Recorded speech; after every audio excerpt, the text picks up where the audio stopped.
弟兄姐妹平安。请安静心，让我们准备今天主日崇拜。请听上帝的话语，诗篇33篇到6节。遍地满了耶和华的慈爱，诸天借耶和华的命而造，万象借他口中的气而成。弟兄姐妹，我们一起低头祷告。慈爱的天父，今天是2024年的4月份第3个主日，也是复活节的第4个主日。求主保守我们今天的主日崇拜，从头到尾都顺利，开我们的耳朵，得到来自天上的信息，并且有主的看顾，日日与主同行。我们献上赞美，愿荣耀归给你。祷告不配，乃是奉主耶稣基督的圣名。阿们。接下来我们由敬拜小组来带我们一起赞美敬拜我们的主。我们把时间交给敬拜小组。各位弟兄姐妹平安。在这美好的早晨，让我们一起用诗歌赞美我们的主，同时也让我们在此重新得力。我宁愿有耶稣。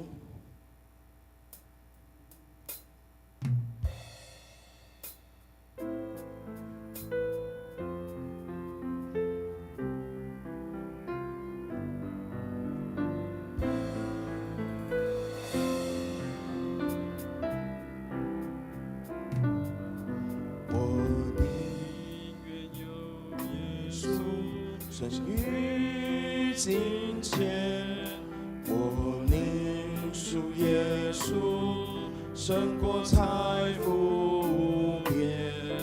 我宁愿有耶稣，胜于地土，愿注定恒守，引导我前途，胜过作军。统治万方，却仍受罪恶捆绑。我宁愿有耶稣，胜于世上荣华富贵声望。我宁愿有耶稣，胜于称扬。我宁忠于主，满足主的心肠。我宁愿有耶稣，胜于美名。愿对主忠诚，宣扬主生命，胜过作君王，虽统治万方，却仍受罪恶捆绑。我宁愿有耶稣，胜于世上荣华富贵声望。我宁愿有耶稣，胜于称扬。我宁忠于主，满足主的心肠。求主教导我们，用你的眼光来看待世界，用你的心意来对待我的家人、我的朋友、我的同事，让我明白你美好的旨意。愿人都能从我们的身上看到福音的美好。哈利路亚！赞美我们的主。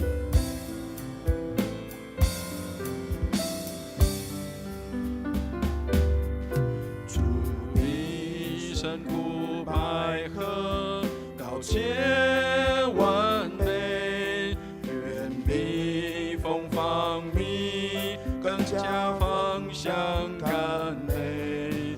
它满足我需要，为我心灵。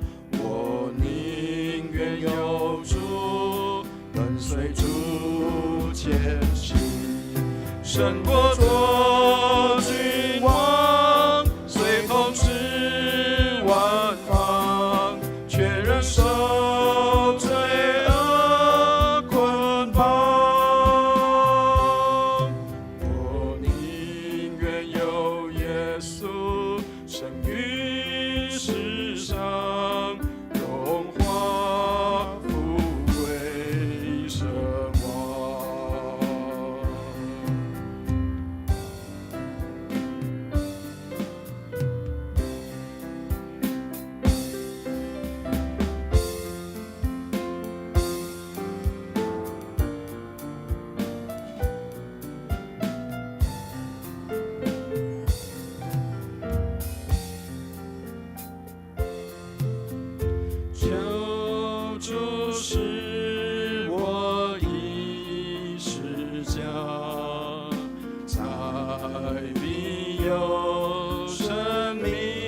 请弟兄跟我一起唱，我们请姐妹们默想，求主给我们有平静安稳的心。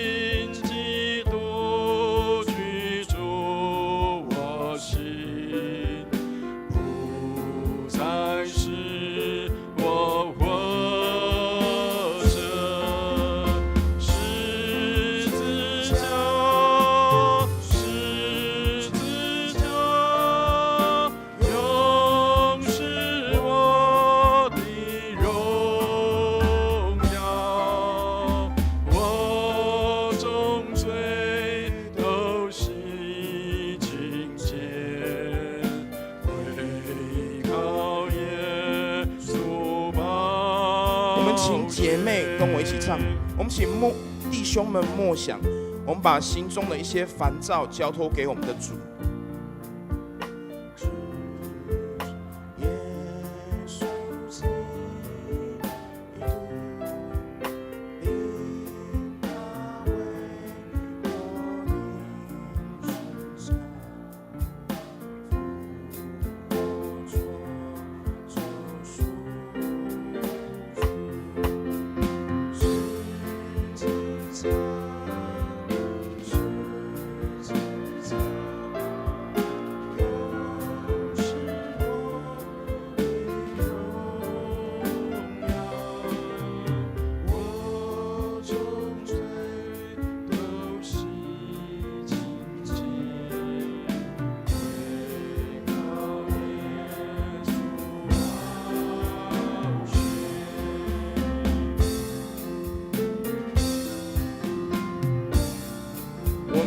在困苦当中才求神的帮助，让我们随时随地都能够学习仰望我们的主。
身体允许，请我们一同站立，我们来赞美我们的主。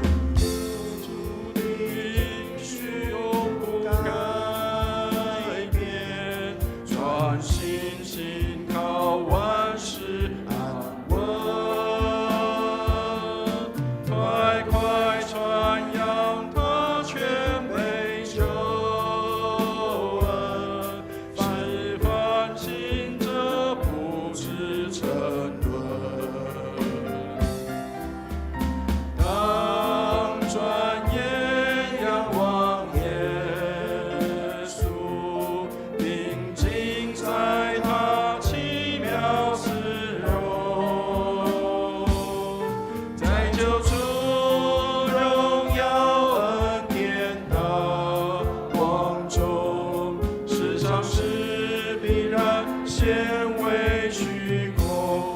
转眼仰望耶稣，当转眼仰望耶稣，定睛在他奇妙慈容，在救主荣耀恩典大光中，世上事必然显为虚空。让我们转眼仰望我们的主，当转眼仰望耶稣，定睛在他奇妙慈容，在救主荣耀恩典大光中，世上事必然显为虚空。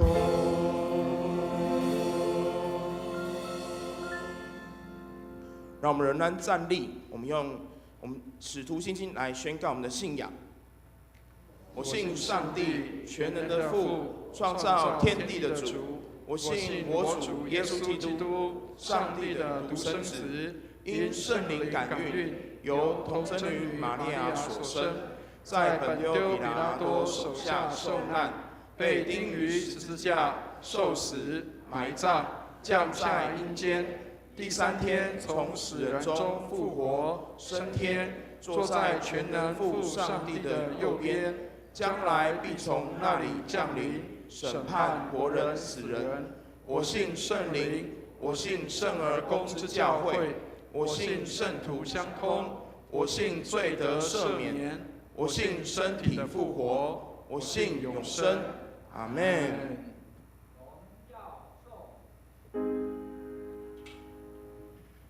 但愿荣耀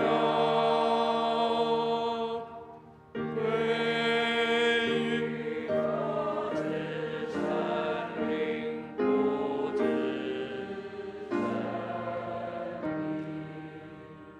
灵，起初这样，现在这样，以后也这样。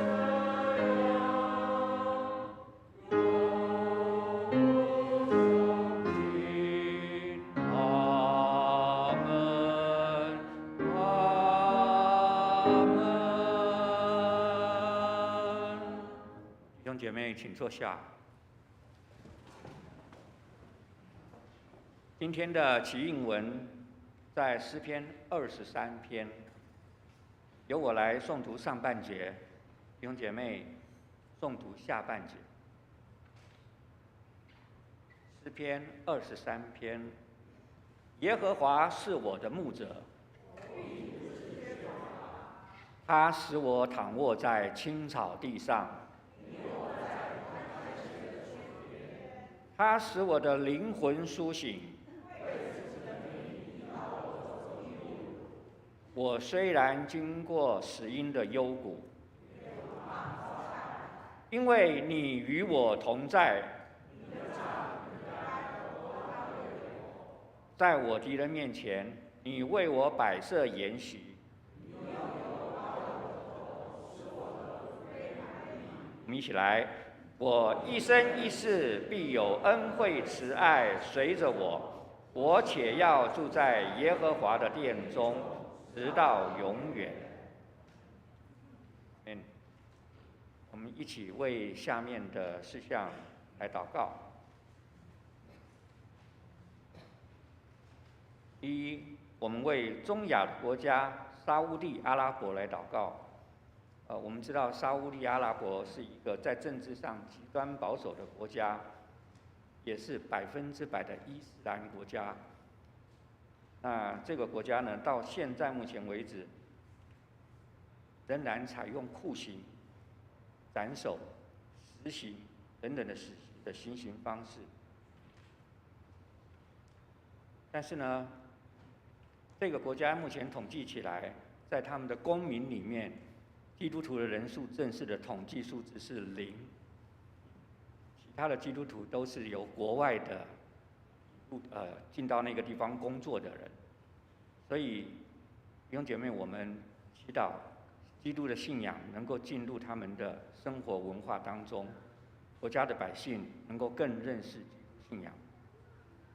第二，我们为台北的卫理公会北一教区、三重教区高思凯牧师，为三重的卫理堂他们的奉献充足，教会在当地更加得人，传道以及同工身心健康来祷告。同时，我们也为台湾的花莲的灾情、地震的灾情以及受灾地区后续的重建跟修复来代祷。我们的教会已经在第一时间由我们教会的爱心基金来奉献给当地的市长会，协助当地的赈灾，也求主施恩怜悯，保守看顾。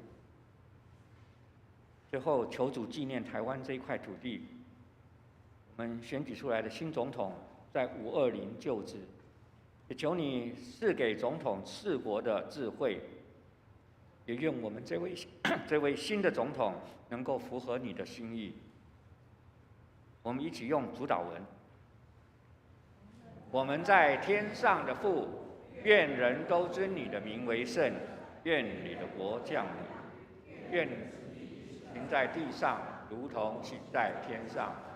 我们日用的饮食，今日赐给我们，免我们的债，如同我们免了人的债，不叫我们遇见试探，救我们脱离凶恶。因为国度、权柄、荣耀，全是你的，直到永远。阿们。今天的经课在约翰福音第10章11到18节，以及使徒行传第4章第5到12节。我们请嘉锦姐妹为我们攻读。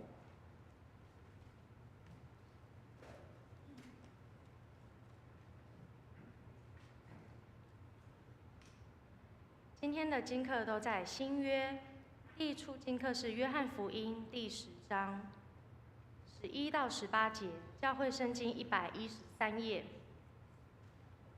我是好牧人，好牧人为羊舍命。若是雇工，不是牧人，羊也不是他自己的。他看见狼来，就撇下羊逃走。狼抓住羊，赶散了羊群。雇工逃走，因他是雇工，并不顾念羊。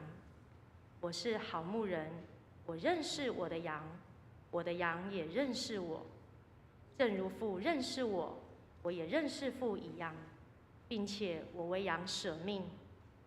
我另外有羊，不是这圈里的，我必须领他们来，他们也要听我的声音，并且要合成一群，为一个牧人了。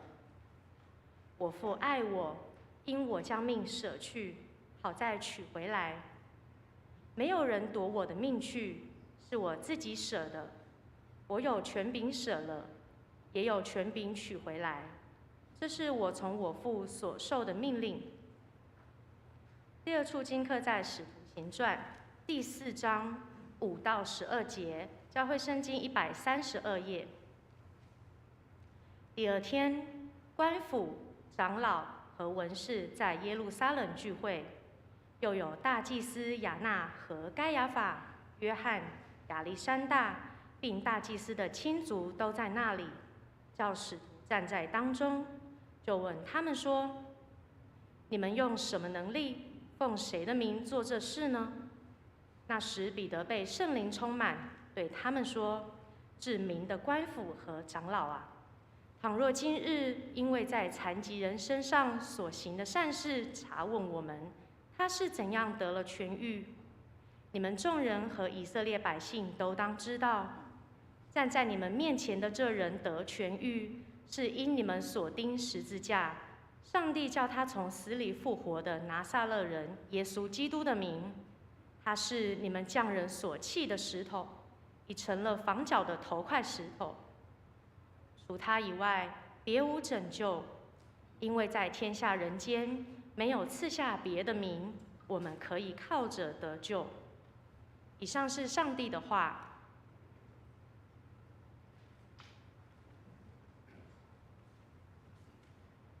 今天的正道经文在以弗所书第4章1到4节，在新约的213页，由我来攻读。我为主被囚的劝你们，既然蒙召，行事为人就当与蒙召的恩相称。凡事谦虚、温柔、忍耐，用爱心互相宽容，用和平彼此联络，竭力保守圣灵所赐合而为一的心。身体只有一个，圣灵只有一个，如同你们蒙召，同有一个指望。接下来我们请诗班献诗。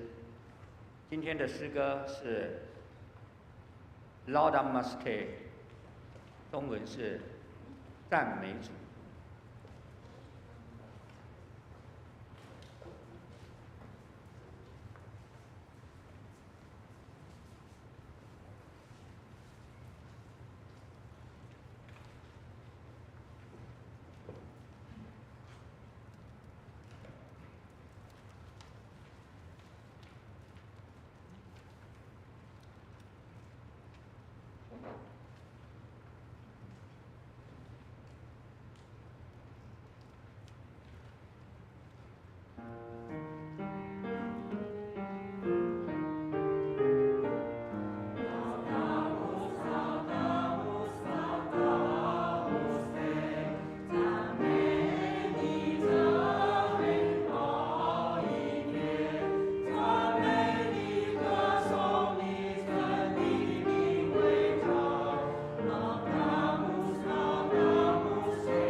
献上感谢的祭，赞美主。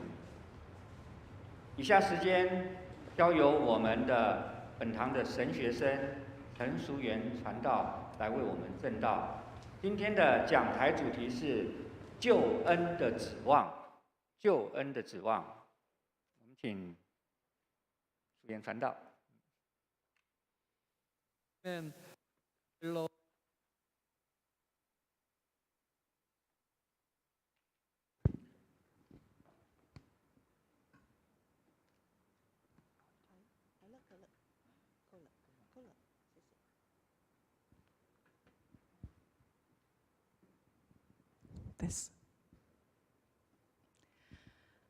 弟兄姊妹们平安。我感谢上帝的恩典，今天早上在荣光堂中文崇拜会给我机会上台讲道，感谢主任牧师、师母和执事们的爱心，也感谢会友们的宽容。听讲道之前，来我们一起祷告。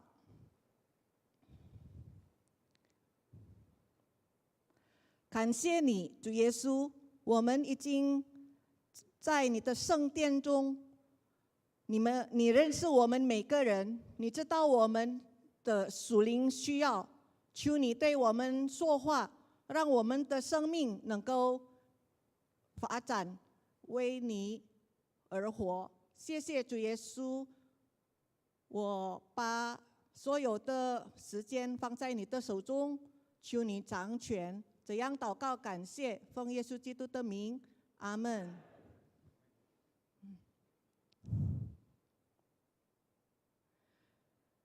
弟兄姊妹们，我是陈淑妍，我是华裔印尼人，这是我的家人。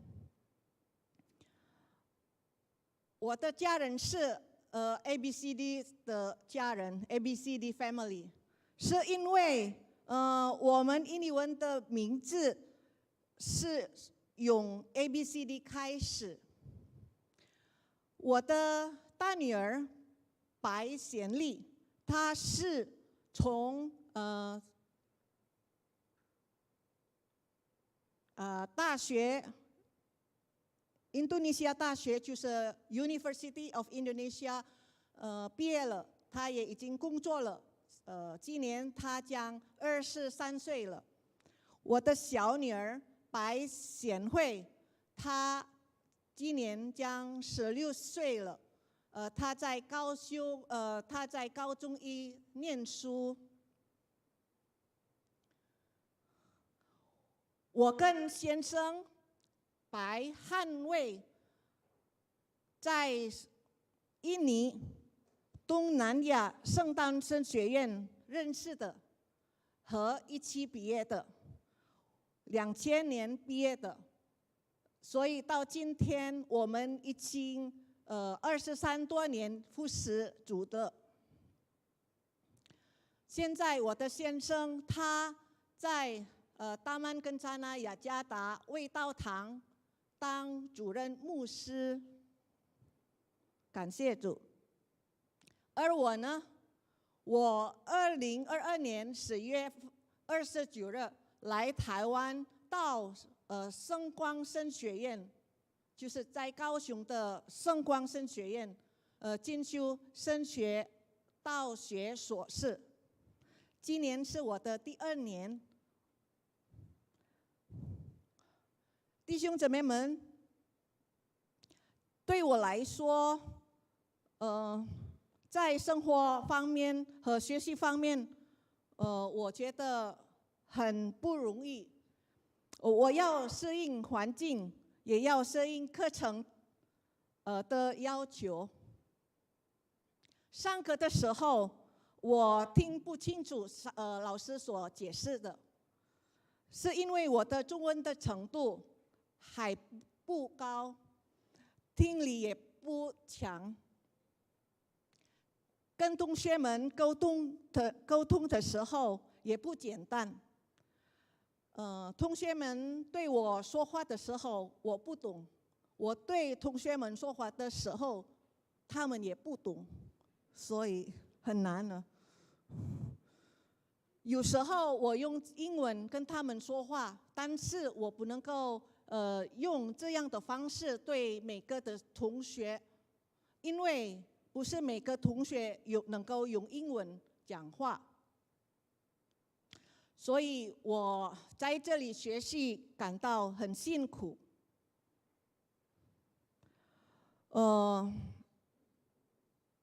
我做作业的时候也要花很多时间读讲义、教科书、参考书、注释书。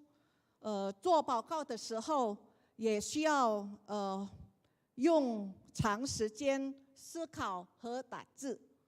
在晨祷会和聚会，周间聚会，每个同学有轮流服侍。那论我服侍的时候，我也要花很多时间准备。我感到难上加难。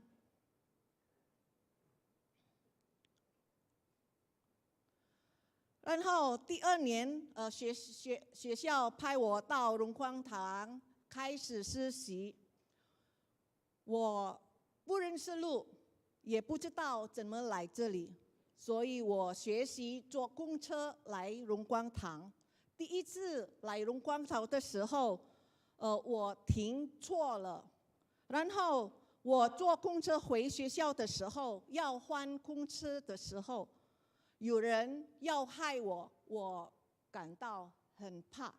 感谢上帝保守，使我能够平平安安的回到学校。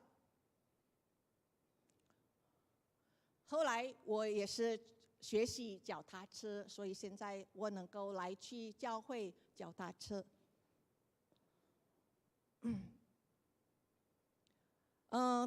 对台湾的食物我其实没有问题，但是有时候我想吃家乡的味道，这个是我最喜欢的食物，是在台湾难以找到的。我没有，我不能够造这个食物，所以我其次去印尼餐厅用餐，但是价钱比在印尼差得很多，所以我一边吃我一边感觉怎么这么贵呢？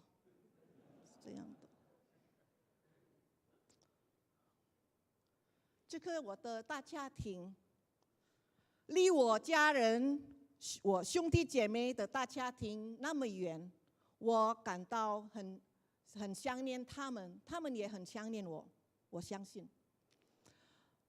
但是我只能跟他们用视讯电话沟通，见面，也对话，是因为我不能够回去印尼，因为我刚来台湾来高雄线上上课，也是在暑假的时候我要上密集课，所以连我的大女儿毕业的时候，我无法回印尼参与她的毕业典礼，这让我感到很难过。问题的是，弟兄姊妹们，我何必那么辛苦呢？我何必那么辛苦呢？我其实想，我来台湾念书，失去3年与家人的团聚，有时候我感觉很孤独、难过等。我想，这个是值得吗？值得吗？那为什么我到现在还能够坚持下去呢？我为什么到现在还能够在这里，也能够克服我的难处呢？是因为我有一个指望，这是我的指望。我的指望是我毕业回印尼后，我能被上帝更使用，建立他的国度，用中文讲道、辅导、传福音，发展华人教会，让讲中文的任何人，现在不单是华人，他们能参与中文崇拜会，他们听福音而得救，被辅导而成为成熟的基督徒，被装备而成为服侍的基督徒，或传福音的基督徒。这是我的渴望。弟兄姊妹们，拥有指望在我们的生活当中是非常重要的。指望在我们生活当中是很重要的事情。我要跟大家一起念《以弗所书》第4章第1到第4节。来，我们一起念：我为主被，既然蒙召行事为人，就当与蒙召的恩相称。凡事全喜、温柔、忍耐、勇还真，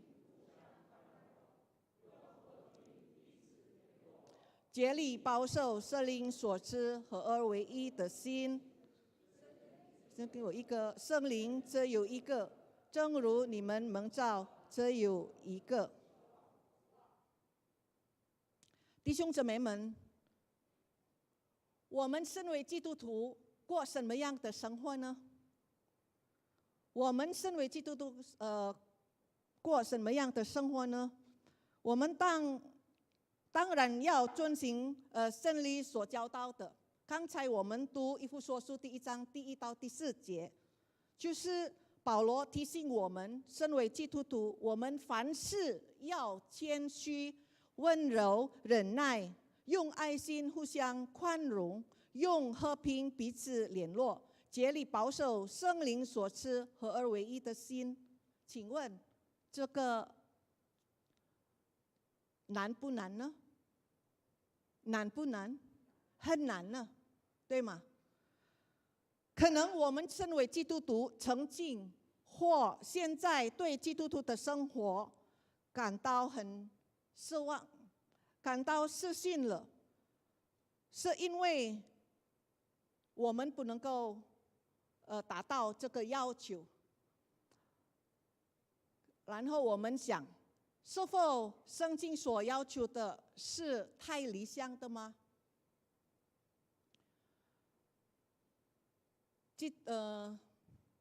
因为是这样，朋友们，我们对基督徒的生活，我们有怀疑，就是我们不能够达到这个要求，所以后来我们决定过我们的基督徒生活，马马虎虎的。弟兄姊妹们，我们过基督徒的生活要有指望。感谢主，就是基督徒在耶稣基督里拥有指望，基督徒的生活拥有指望。好像在以弗所书第4章第4节说，正如你们蒙召同有一个指望，基督徒有一个指望。什么指望呢？叫救恩的指望。救恩的指望是什么呢？弟兄姊妹们，蒙召的人就是蒙救恩的人，蒙召的人就是蒙救恩的人。基督徒是谁？基督徒是谁？基督徒是蒙召的人。基督徒是因为神的恩典，他们能够成为基督徒。基督徒是因为主的呼召，他们能够成为基督徒。这是叫救恩的指望。那救恩的指望是什么呢？来，我们看，第一，救恩的指望是罪在被赦免了，罪在被赦免了。请问大家欠过债吗？欠过债吗？欠过了。欠债时觉得怎么样？欠债是有欠债的时候感到怎么样呢？好，每天好像感到我们心里不安心吧，对吗？感到每天好像有人在追我们，就是我们的债追我们，所以我们的心里感到不安心。其实我们的债追我们，对，同意不同意？弟兄姊妹们，我有一个经验。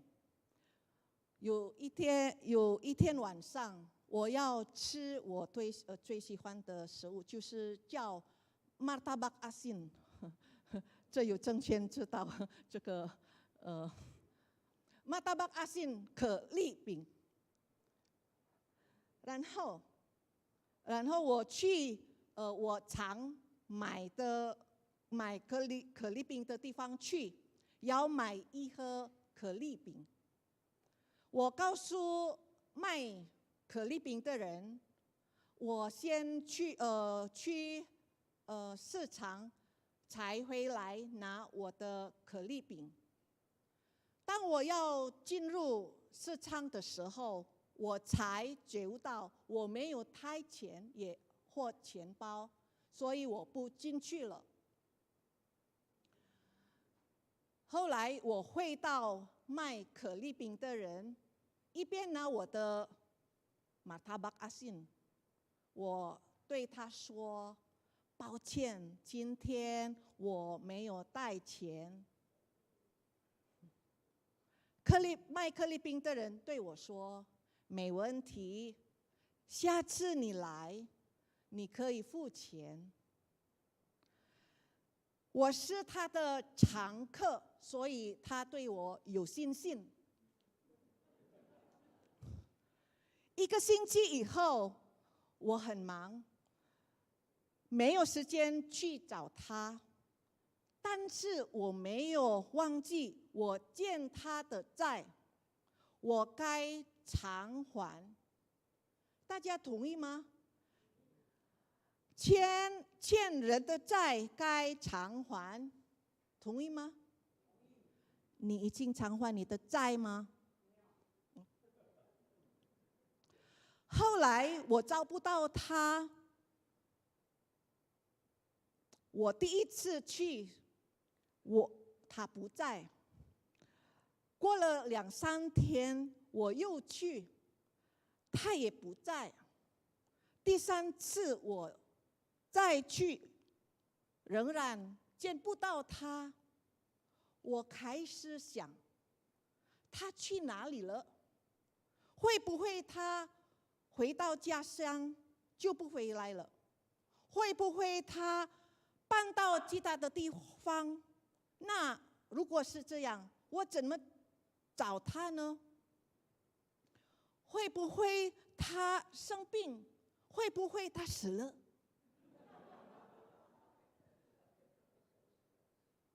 那我怎么办呢？我怎么还债呢？我怎么办？我怎么还债？弟兄姊妹们，请问，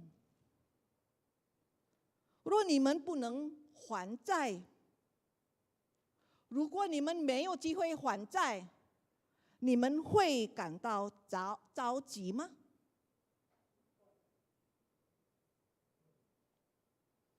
没有机会还债，是我们一生一世成为欠债人，对不对？那个是很可怕的生活，很痛苦的生命。弟兄姊妹们，我们在大家当中，可能不是每个人有欠债，没有欠其他人的钱债，但是有一个事情肯定的是，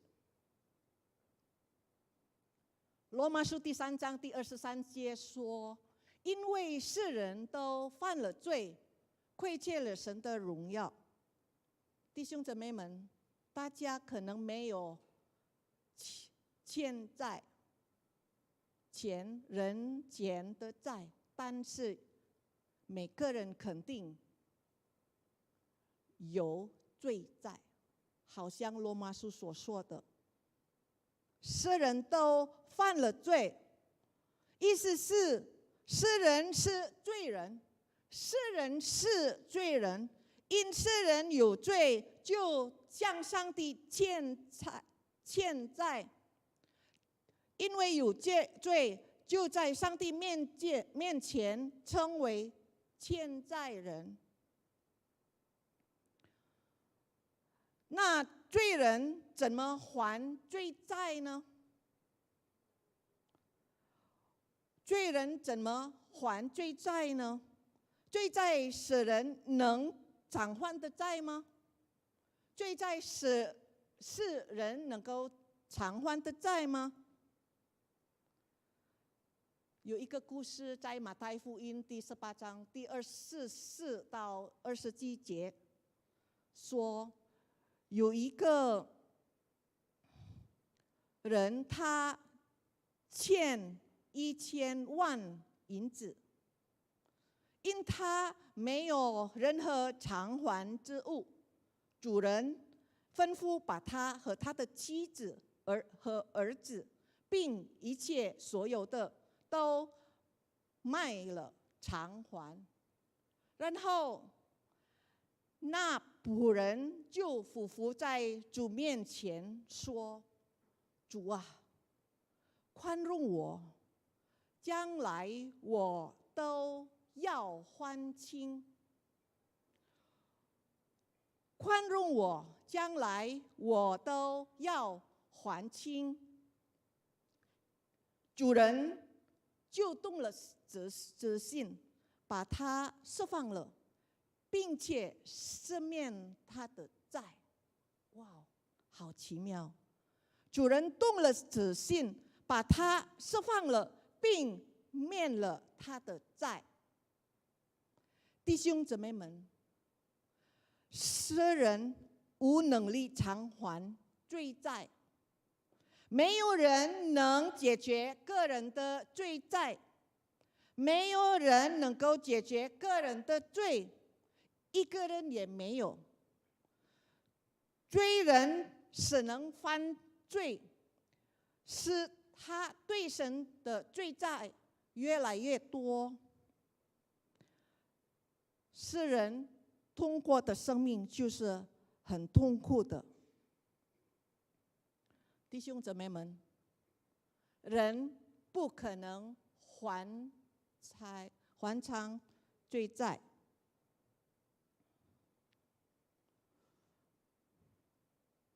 好像在约翰一书第4章第4节说：“不是我们爱神，乃是神爱我们，差他的儿子为我们的罪做了还悔祭，这就是爱了。”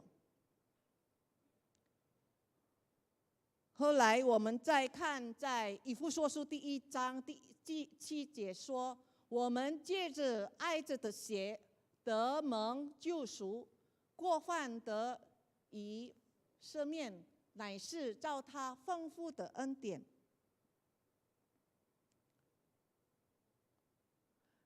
弟兄姊妹们，人只能靠着神的慈爱偿还罪债。这个是我们的指望，就是靠着神的慈爱，我们的罪债会偿还了。请问你的罪债还清了没有？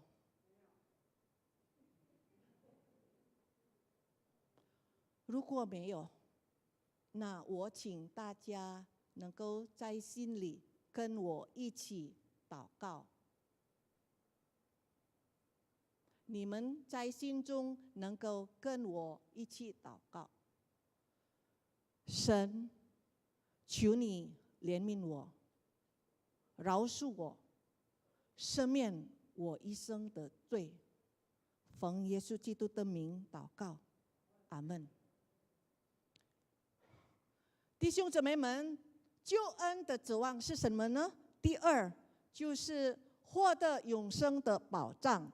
获得永生的保障。来，我们一起念约翰福音第3章第16节，1、2、3。神爱世人，甚至将他的独生子赐给他们，叫一切信他的不至灭亡，反得永生。我们读约翰福音约翰一书第5章第11节，1、2、3，这见证就是神赐给我们永生，这永生也是在他儿子。弟兄姊妹们，我小学的时候，我已经信耶稣基督了。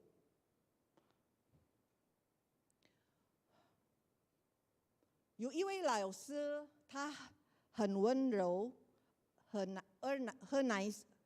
耐心，给我解释耶稣基督里的救恩。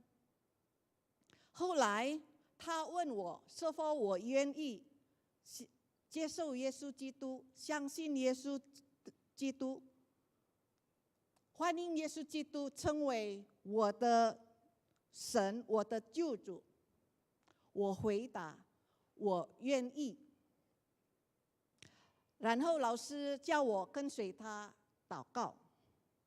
祷告后，他还说服我，提醒我，从今天开始，耶稣基督已经在你心里了，他永远不会离开你，永远与你同在。直到一天，他会带你去天堂。对老师所说的，我相信，我有耶稣基督了，我也一定到天堂去。弟兄姊妹们，我小学的时候我重生，但是上大学的时候我才受洗。那有什么差别呢？就是这样，受洗前要先经历重生，受洗前要经历重生。重生就是我们接受耶稣基督在我们的心里，成为我们独一的救主，我们的神，那个叫重生。那我们接受耶稣基督以后，接受耶稣基督在我们心中里以后，我们能够受洗，重生后才受洗。因为受洗是告白、宣告的意思，就是要告诉大家，要告诉世界，要告诉天堂，要告诉撒旦，我已经接受耶稣基督了，我已经成为基督徒了。弟兄姊妹们，重生是很奇妙的事情。那天当我接受耶稣基督以后，我心中感到特别平安，心里那么有平安，是我不怕死，无论怎么死，我也不重要，因为我知道死了以后，我一定到天堂。这是不是自信，乃是信心，就是对耶稣基督的信心。因为我重生了，我得救了，我接受了耶稣基督为我的救主，主耶稣基督一定带我进入天堂。所以当我们在世界上活着的时候，信耶稣的人已经有保障，就是永生的保障。我们一定到天堂去，因为在心中的耶稣会带领我们到天堂去。阿们。弟兄姐妹们，有耶稣住在心中，人才能获得永生的保障。这是救恩的指望，就是每个人心中有耶稣，他们获得永生的保障。请问，你欢迎耶稣进入你心中了吗？你欢迎耶稣进入你心中了吗？如果在大家当中有的还没有欢迎耶稣基督在你的心中，你可以跟我一起祷告，你可以在心中跟随我祷告。耶稣，我邀请你进入而住在我的心中，我承认你是我独一的神和救主，奉耶稣基督的名，阿们。弟兄姐妹们，救恩的指望是什么呢？第三就是更像耶稣基督，更像耶稣基督。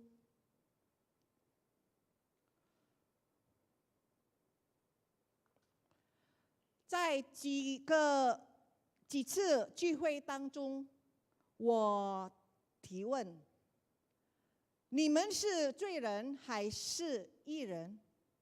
你们是罪人还是义人？你们是罪人还是义人？谁说我是义人？可以举举手吗？我是义人。那谁回答我？我是罪人，可以举举手吗 ？OK， 那你肯定你的答案是对的吗？啊？蒙恩的罪 ，OK。那来我们看圣经怎么样说呢？罗马书第5章第9节说：“现在我们既靠着他的血称义。”然后在哥林多前书第6章第11节说：“但如今你们奉主耶稣基督的名，并借着我们神的灵，已经洗净、成圣、称义了。”然后加拉太书第2章第24节说：“所以现在活着的不是我，而是基督在我里面活着。我如今在肉身活着，是因相信神的儿子而活。他爱我，为我死去。”弟兄姊妹们，答案是我们是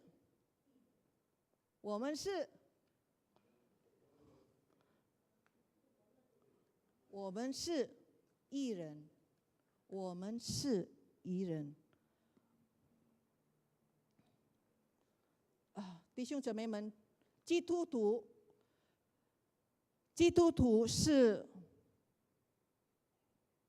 很奇妙生命的改变，基督徒有很奇妙的生命改变，因为被罪跟捆绑的我是旧的，已经不在了。现在的我是有自由的我。因此，基督徒因为基督徒已经成为他的救主，他有权柄拒绝罪，他也能够拒绝试探，所以我们能够称为义人。基督徒还能犯罪，但是不可能一直犯罪或活在罪中。基督徒一定离罪越来越远，一定越来越得胜罪。弟兄姊妹们，这个圣经说：“不再是我，乃是基督。”意思是基督永远我们与耶稣基督永远连结，我们有与耶稣基督永远连接的生命。我们不是不完成，乃是还没完成。我们不是不完全，乃是还没有完全。我们也要在属灵方面成长，圣灵在我们心中一直工作，改变我们，更新我们，使我们更像耶稣基督。弟兄姊妹们，基督徒更认识耶稣基督，与耶稣基督的关系越来越紧密，结果基督徒过来越像耶稣基督，活出心里活着的耶稣基督。我要读罗马书第8章第29节说，而他儿子的形象相似，因为他以先认识的人，他也预定他们与他儿子的形象相似，让他儿子在众多弟兄中做长子。所以这个是上帝的应许，我们一定越来越像耶稣基督。观点是什么呢？观点在哪里呢？就是我们每天跟耶稣基督连结，每天我们跟耶稣基督同行，在耶稣基督里为信造的人将更像耶稣基督，因为有耶稣基督在我们心中，因为有圣灵在我们心中，我们每天被更新，使我们能够越来越像耶稣基督。这个上帝的应许。弟兄姊妹们，请问你随时随地凡事与主耶稣同行吗？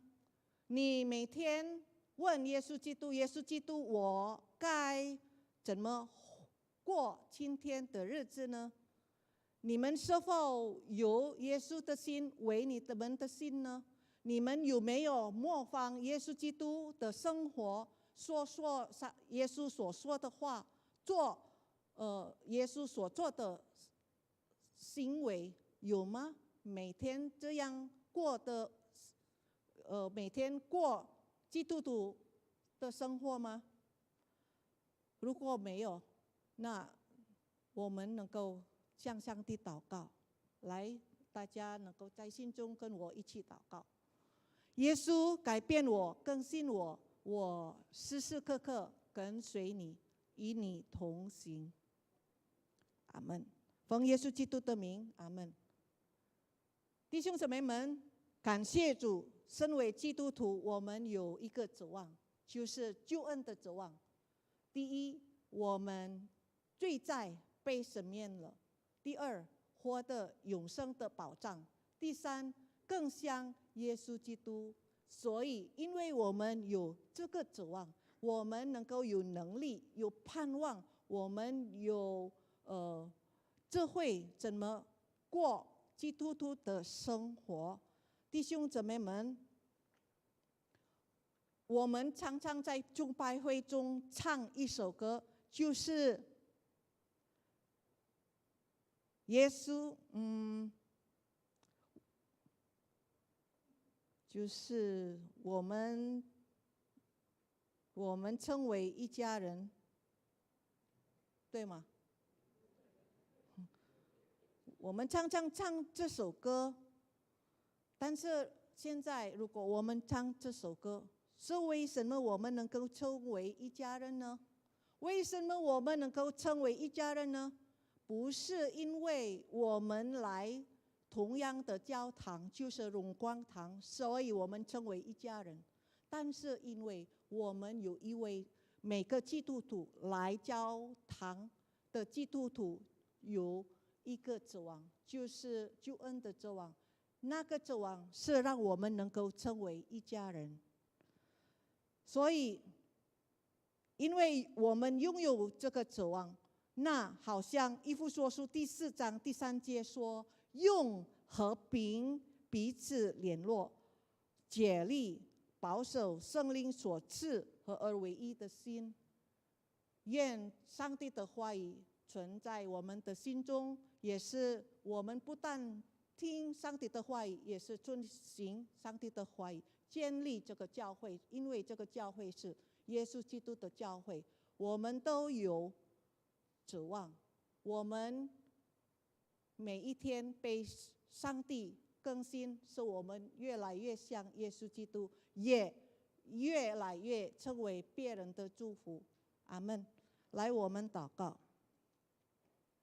天父上帝，感谢你，你已经对我们说话，我们感谢你，因为我们因为你的恩典，我们能够成为基督徒，我们能够成为蒙召救恩的人。感谢你，我们能够经历救恩的指望。感谢你，求你帮助我们以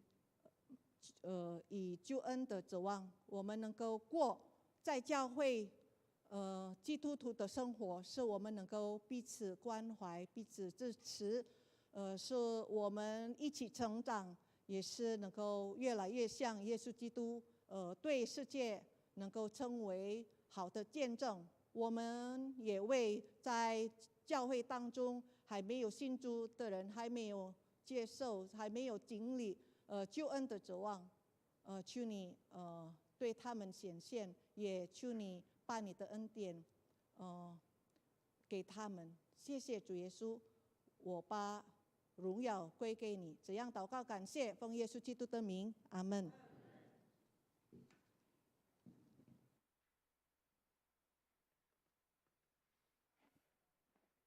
弟兄姐妹，我们陈传道是第一次站讲台，啊。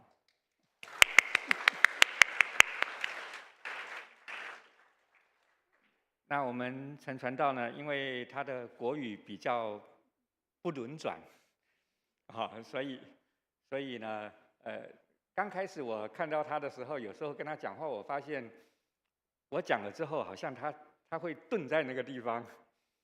原来是他需要翻译啊，需要一点时间翻译。那就好像如果你问我用日文来问我的话，你听有无我会跟你讲说听不ですか因为但是呢，你如果用英文或者是印尼语跟他讲话，他就复活了所以呢，我们祝福楚言传道在台湾的学习。同时呢，也为他将来在印尼的服事，在华人教会的服事的意向，我们为他祷告。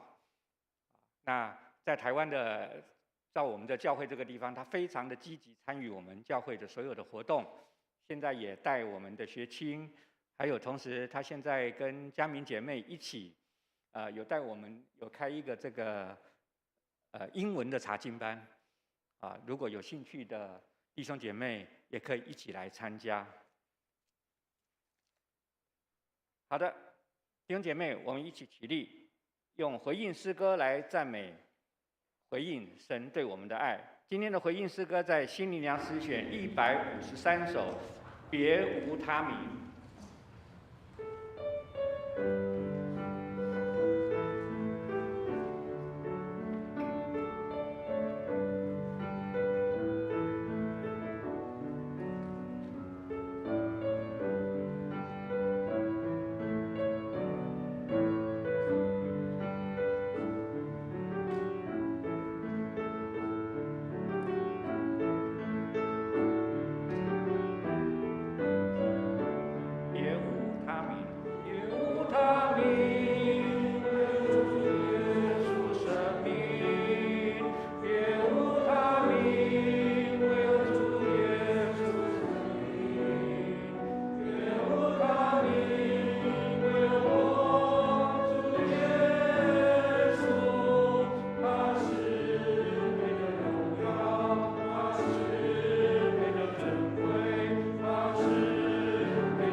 们要开始今天的奉献，也请弟兄姐妹预备心，恭敬以金钱奉献来表达对上帝的感恩。如果对奉献不了解意义的，就安静的让奉献袋经过你的面前。我们请施献的同工到前台来。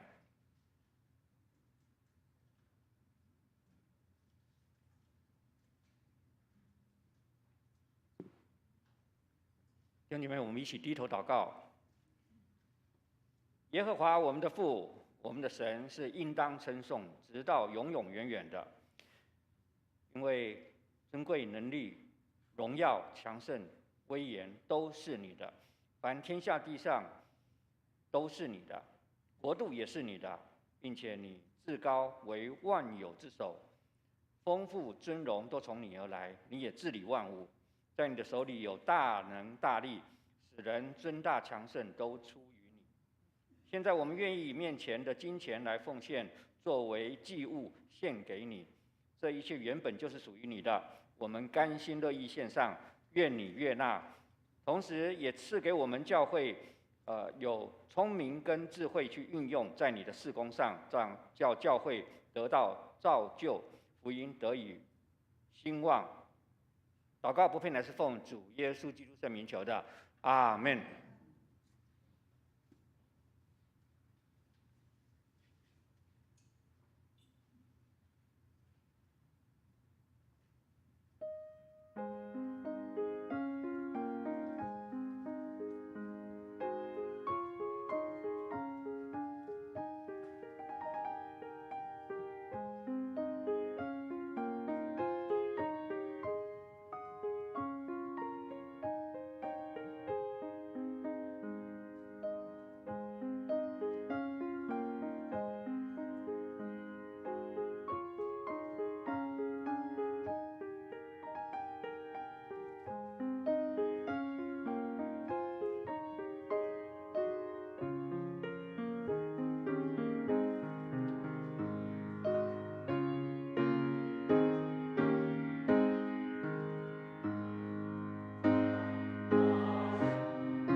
弟兄姐妹，请坐下。今天有没有第一次来到我们中间的弟兄姐妹？好，我们有没有？好，我们欢迎所有第一次来到我们教会的弟兄姐妹，同心来领受上帝丰盛的恩赐。也欢迎大家加入我们荣光堂的属灵大家庭。我们现在一起来唱《我们成为一家人》。唱完第一次之后，我们可以起立，彼此的拱手问安。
感谢主啊！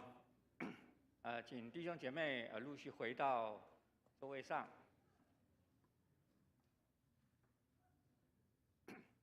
接下来我们有一些报告事项。教会消息里面大家可以参阅一下。我们今天的主日是由刚刚我们介绍的这个淑妍传道来为我们传讲信息。